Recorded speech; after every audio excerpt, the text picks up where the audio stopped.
In later years, British administrators attributed his apparent success to the accuracy of his timing, undertaking sacrifices when the epidemic was already on the wane. Still, others were willing to see some scientific methods of his madness. When smallpox entered the land, he abandoned dances and ordered people to leave their hunts and sleep in the open.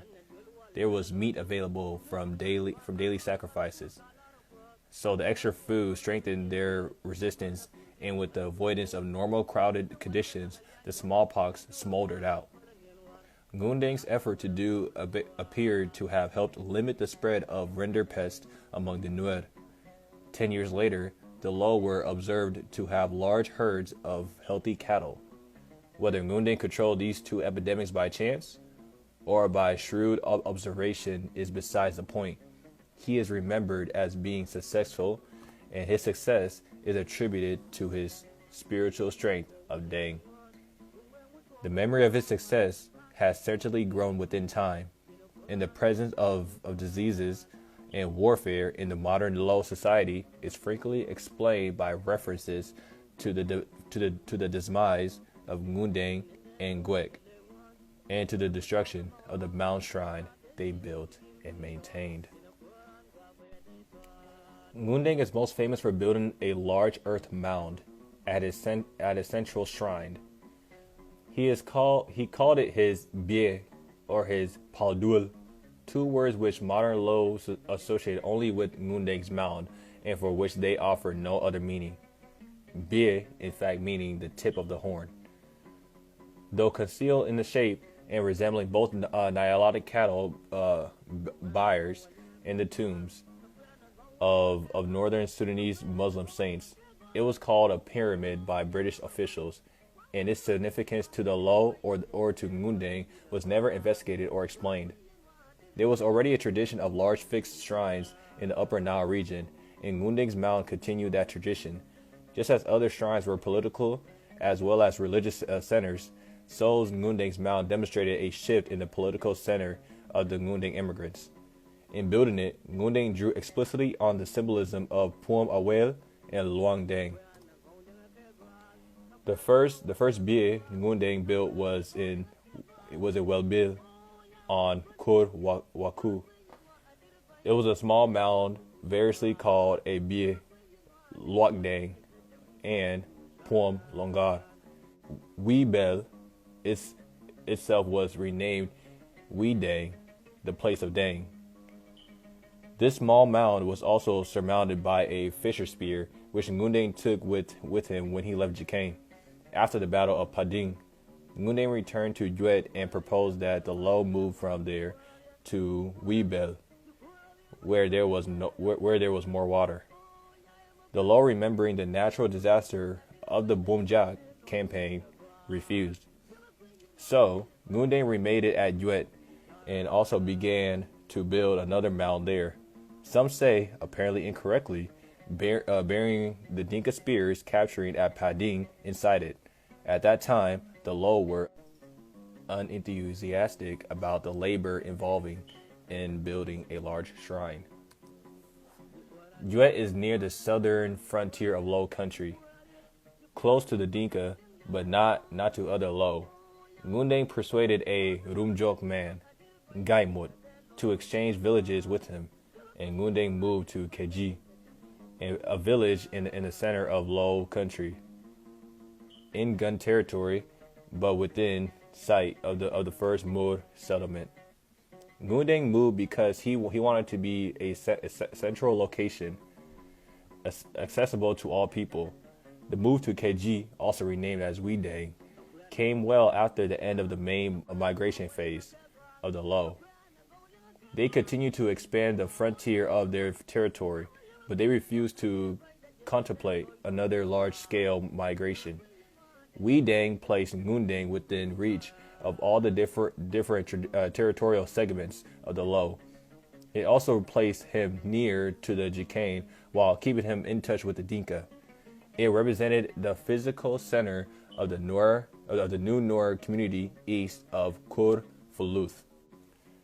It was here that Ngundeng built his last largest mound. The 60-foot high mound became a large shrine like Luang Deng, known as Luakwot to the Nur, and transcended the political divisions within around the Eastern Nur society. It was also a place where the divinity Deng could become available, not just to the Nur, but to all people. Ngundeng's success in creating the center is revealed, and in all administrative assessments of his village written within a few weeks of his death.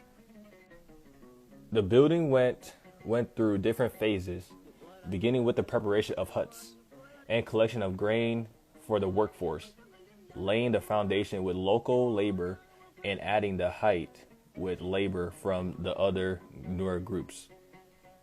Percy Korat, the Nur-speaking district commissioner who oversaw the demolition of the mound in 1928, gave this version of how Ngundeng began its construction. At dawn, on the following morning, he carried the first load of earth to the site he had chosen for his Loquath, and thus he was begun the building of the pyramid itself. From that hour until it was completed, he supervised and controlled the work of thousands of Nur. Mud was dug from adjacent pools and carried in baskets to the ground, where it was shaped and pounded to the required dimensions. And the mound rose in height. Tiers of workers handed up the basket to others above them. Bowls were brought from all over Nur land, and the meat was divided and eaten by the builders. When there was a shortage of bowls, corn was distributed from the grinders, from the others. Day after day, the work continued. It is believed that 4 rainy seasons passed before the Mound of Dengkud was finished. Now this is the Evans Pritchard explanation of the mound. The building of this mound was a gigantic task. It was constructed of wet ashes mixed with baked and unbaked earth. For the material was excavated from 2 large vacated cattle camps, where ashes and other camps' debris had grown from year to year and become sodden and agglomerated by many seasons of rain. The workers who built it stood one above the other in tiers from the base of the pyramid, and each handed up materials to the man above him. It does not seem that there was any systematic construction of labor in the building of the mound, but people came voluntarily from all over the countryside to assist, and often brought bullocks with them for sacrifices. They would spend 3 or 4 nights in one of the temporary grass shelters which others had put up, and when the food that they had brought with them was finished, they would return to their homes also, and their places would be taken by other pilgrims. The flesh of the sacrificed bullock was divided amongst the workers and lengthened their supplies. It is said that the people brought handful of ashes to add to the mound from Gaijuk and Gaijak and Gawang countries as an act of piety. Ngureng Ngundeng, the prophet's son born in 1890s, remembered that the construction of the mound took 4 years. Tudjagai said that the Lo were involved in the work for only 2 years, after which Jikane, the Ngot Dinka, and others added to the structure for another 3 years. From others, we learned that the work began between November or December.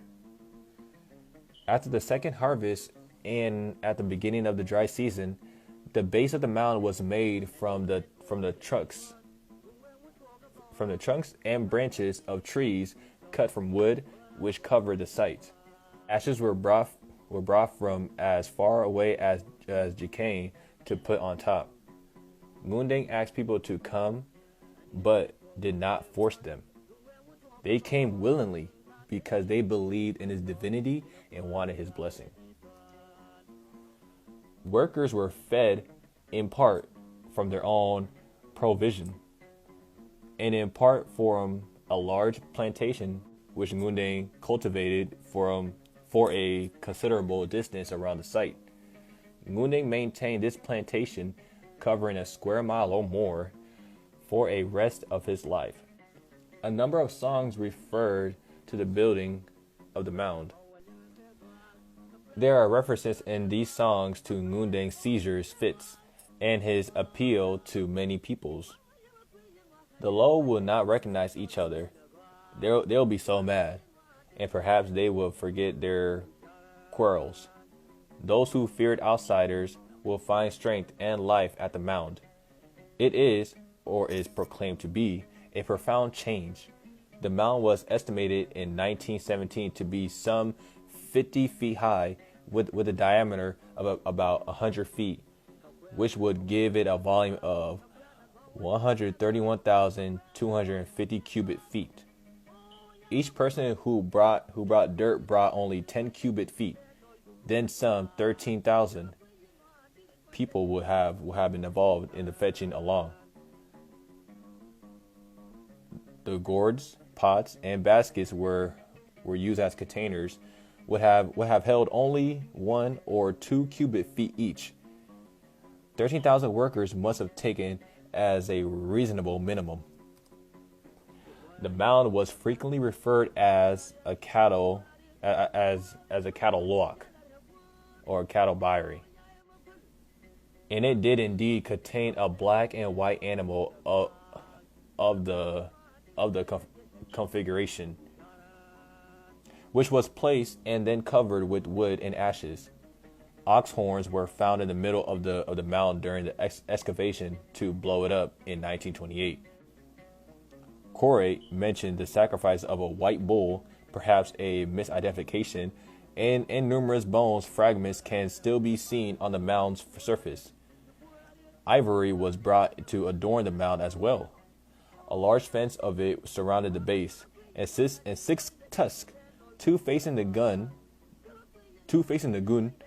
and 4 facing the Mur, Jikain, Anyuak, and Murli, circled the apex.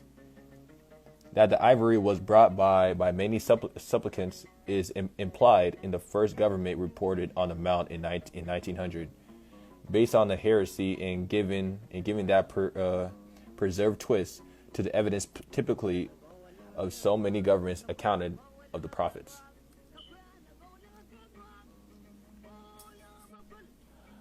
It was alleged that Ngundeng's village had a fort made of an elephant's tusk taken from Dinkas, Shuluks, and Nuers in various raids. Ngundeng told the Lo this, and he frequently referred to the mound in his song as Luakneng and Luakkuth. It resembled Pomawes physically, both as a earth mound and because Ngundeng placed a fishing sphere at its apex. The myth about Awai, Longar mentioned that he built his own cattle, his cattle byre out of the bodies of living men, who stood on each other's shoulders, tier upon tier. Stories about Pomaweli describes a human scaffolding surrounding it as it was building higher and higher. The mount over Aweli's byre had the half of a fishing spear sticking out of the apex. All of this echoed in the building of Ngundeng's mound, which is also called Pom Longar in Ngundeng's hymns.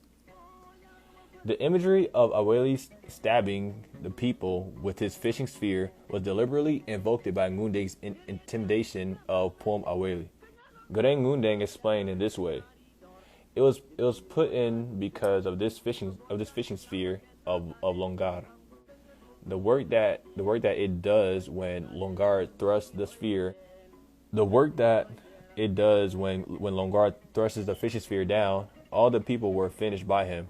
Divinity said that it should be intimidated. Longar, he claimed, had been a prophet. Long ago, Longar was speaking to the world. When he was speaking to the world, he became a prophet, in which, in the Nor language, prophet means, Gwek means prophet. Longar, and no one else, was a precursor to Ngundeng. Long ago, Longar ruled his territory. He pierced the people with a fishing spear. He himself. People who tried to talk to him, he himself pierced them with a fishing spear. The divinity was repeated when Ngundeng put a fishing spear in the top of his shrine. Deng and Awele was associated in the stories concerning Luangdeng, but Garang went further and declared that divinity Buk, the mother of Deng, was also the mother of Longar, who she conceived when she was penitentiary by water. It was Ngundeng's innovation to combine the two Dinka figures, one a clan divinity and the other original spear master, not only in one shrine, but in one person. In one of Ngundeng's songs, Deng announced himself as a new divinity. This Iwel imagery is represented in stories, now told about Ngundeng's victory at Pading. This appropriation of Awels was important in Ngundeng's career as a peacemaker. It reinforced his role as a mediator not only among the Nor but among the Dinka. It also appropriating the divinity Deng, Ngundeng attempted to regulate spiritual activity throughout the Eastern Nor community.